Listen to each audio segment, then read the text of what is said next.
សួស្តីពុកម៉ែពុកមីបងប្អូនទាំងអស់គ្នាអូខេយើងវិលមកជួបគ្នាសាជាថ្មីនៅក្នុងថ្ងៃទី25ខែ11ឆ្នាំ2025បាទចុងខែวันយើងបានជួបគ្នាអូខេ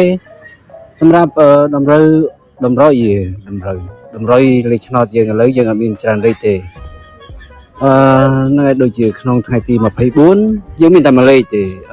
បើសិនជាយើងចាក់ពេលថ្ងៃយើងយកទៅគុណលេងទៅតែបើសិនជាអត់ចេញថ្ងៃយើងយកលេខឡងយក98 93លេខឡងបើសិនបងប្អូនគុណបាន2ប៉ុងសម្រាប់ថ្ងៃទី25នេះ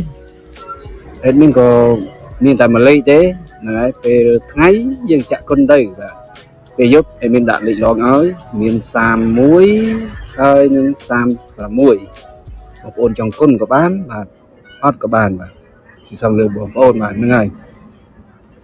សម្រាប់ចុងខែ11របស់យើងហ្នឹងហើយមានតែប៉ុណ្្នឹងទេបាទទូឲ្យបងប្អូនយកទៅផ្សងសំណាងលេងទាំងអស់គ្នាបាទហើយកុំភ្លេចជួយចុច like ម្នាក់មួយផងអូខេមានតែប៉ុណ្្នឹងទេថ្ងៃនេះអរគុណច្រើនបាយបាយជួបគ្នាបាទនៅថ្ងៃស្អែកទៀតបាទ